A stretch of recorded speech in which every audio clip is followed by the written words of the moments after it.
Coucou tout le monde, j'espère que tout le monde va bien et que vous avez passé un excellent été. Maintenant on rentre dans la période de la rentrée, septembre, le temps change, c'est un moment de l'année où on peut déprimer facilement.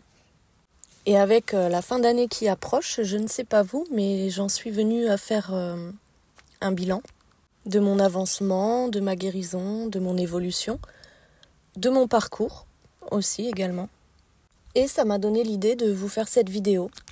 Du coup, comment on sait où on en est dans le parcours et où on en est face à notre propre évolution? Alors, première chose à se demander, c'est est-ce qu'on est tout le temps en train de parler de son runner? Ou d'essayer de savoir où il en est? Ou d'être encore plus intéressé sur le jumeau que sur nous? Donc là, quand je vous parle de faire un bilan et de voir où on en est, quand je parle du parcours, c'est pas savoir où on en est par rapport à la réunion. Et c'est pas savoir où j'en suis, à quelle étape du parcours, pour savoir combien de temps il me reste avant la réunion, pour savoir quelle étape il me reste à passer pour atteindre la réunion. C'est pas du tout ce que je veux vous dire là sur cette vidéo. Savoir où on en est, c'est aussi important pour pouvoir se positionner face à soi-même et savoir exactement ce qu'on peut faire pour améliorer notre quotidien, ce qu'on peut faire pour améliorer notre état d'esprit, notre état émotionnel, notre état physique. Donc là, on va vraiment parler que de nous et pas du tout du jumeau. Parce que ce qu'on veut vraiment, c'est une paix intérieure, c'est trouver son équilibre et avoir une certaine stabilité. Alors si c'est votre cas et que vous êtes dans cette situation, c'est pas grave. Je vous invite juste à vraiment vous concentrer sur vous. Parce que actuellement, votre jumeau n'est pas là. Votre jumeau ne fait pas partie de votre vie, il ne veut pas en faire partie pour le moment. Donc votre défi, c'est de vous retrouver vous et d'essayer d'arriver à répondre vous-même à vos besoins et à vos envies, sans dépendre de personne. Et ça, croyez-moi, c'est le plus beau cadeau que vous pouvez vous faire à vous-même. Ensuite, dans un deuxième temps, ça va être de se demander, est-ce que je réagis toujours de la même manière? Est-ce que j'ai toujours les mêmes comportements? Et est-ce que j'ai changé ou pas? Parce que tant qu'on adopte les mêmes comportements et qu'on réagit toujours de la même manière, que rien n'a changé dans notre vie, c'est que quelque part on n'est pas guéri. Par exemple, si là je vous demande, est-ce que vous êtes heureuse dans votre travail? Est-ce que vous êtes heureux dans votre environnement, là où vous vivez?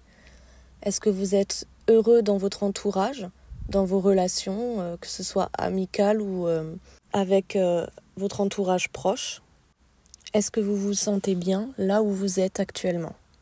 Demandez-vous, qu'est-ce qui ne vous convient pas dans cette situation? Et avec les moyens dont je dispose, qu'est-ce que je peux mettre en place pour changer ce qui ne me convient pas? Imaginez que je vous donne une baguette magique et que vous puissiez changer n'importe quoi dans votre vie. Qu'est-ce que vous changeriez? Et ces choses que vous voulez changer, qu'est-ce qui vous en empêche actuellement? Alors bien sûr qu'il ne suffit pas de le vouloir pour réussir. Mais faire le point, ça vous permet déjà de voir quelle direction vous auriez envie de prendre. Et ça sera le point de départ pour plein de petites actions par la suite qui vous emmènera là où vous voulez. Et ce ne sera sûrement pas un changement radical du jour au lendemain, mais un changement progressif qui se fera pas à pas. Et par ces petites actions, vous verrez que vous avancerez sans même vous en rendre compte. Et ça sera beaucoup plus facile. Sans se mettre la pression, sans vouloir aller trop vite. Et tout arrivera au bon moment quand vous serez prêt à l'accueillir. Et le plus important, c'est de savoir pourquoi on le fait. Pas pour que notre autre revienne. Pas pour trouver l'amour. Pas pour avoir quelqu'un dans notre vie. Pas pour répondre à des attentes de l'extérieur. Ni même pour être aimé des autres. Mais bien pour soi. Pour devenir peu à peu la personne qu'on veut être. La personne qu'on est vraiment au fond de nous. Et c'est à ce moment-là, quand on lâche enfin prise, qu'on retrouve déjà une certaine paix intérieure. Et je vous assure, punaise, que ça fait du bien. Personne au monde ne peut vous apporter cette paix intérieure. Personne d'autre ne pourra vous apporter ce bonheur, cet amour que vous recherchez, plus que vous-même. Personne mieux que vous ne peut prendre soin de vous. Ça peut sembler tellement bateau ce que je dis, et pourtant c'est tellement vrai. Et de façon générale, même quand on sort du parcours, le vrai problème dans nos relations de couple ou dans nos relations amoureuses, et là, je ne parle pas spécialement de flammes jumelles, mais pour moi, le vrai problème, c'est les attentes qu'on a de cette relation. Et de ce que je peux voir sur les réseaux, l'état d'esprit de la majorité reste quand même majoritairement divisés en 2 catégories de personnes. Et là, je reste très générale et je prends des pincettes. Mais au fond, il y a la plupart des gens qui vont être dépendants et qui vont tout attendre de la relation et de la personne avec qui ils veulent être. Et une autre catégorie de personnes qui a fini par assimiler la relation amoureuse à une prison, une perte de liberté. Alors d'un côté, on attend de l'autre qu'il nous apporte l'amour, la sécurité, l'écoute dont on a besoin. Et de l'autre, on ne veut pas avoir à se justifier, à devoir rendre des comptes, ou penser avoir à changer pour que la personne nous accepte. Ce qui fait qu'aujourd'hui, c'est compliqué pour un couple de s'engager réellement. Et c'est vrai aussi pour le parcours flamme jumelle, où le chaser attend tout de la relation avec son runner, qui lui apporte absolument tout, tellement dépendant qu'il pense ne pas pouvoir vivre sans son runner. Et le runner, lui, qui ne veut absolument pas perdre sa liberté, et qui fuit cet amour qui lui fait tant peur. Lui qui sait que son chaser est capable de tout, et d'une force incommensurable, et qui ne croit pas une seconde que ce même chaser puisse l'aimer, et qu'il sera beaucoup plus heureux sans lui. Aujourd'hui, on sent que ça bouge, que les niveaux de conscience évoluent. On prend conscience que l'amour, ça ne devrait jamais être une dépendance ou un besoin.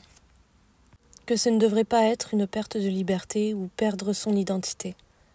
De ne plus se sentir prisonnier dans la relation parce qu'on ne peut plus faire ce qu'on a envie et finir par se priver d'être nous-mêmes pour l'autre. Aujourd'hui, on se rend de plus en plus compte que ça ne peut pas marcher, pas de cette façon, et que ce n'est pas sain, ni pour l'un, ni pour l'autre. Et que bien avant de s'engager auprès de quelqu'un, savoir s'engager auprès de soi, de ne pas se trahir, de ne pas être injuste avec soi, de ne pas s'humilier, et surtout de ne pas se rejeter et de ne jamais s'abandonner. Si on est déjà incapable de respecter ses promesses face à nous-mêmes, comment envisager d'aimer quelqu'un et de lui promettre ces mêmes choses ? Et surtout, comment attendre de la personne en face qu'elle respecte ses engagements envers nous si on ne les respecte pas nous-mêmes ? Alors avant d'avoir l'attente que notre runner nous aime, aimons-nous nous-mêmes. Et c'est vrai sur n'importe quelles attentes qu'on peut avoir de l'autre.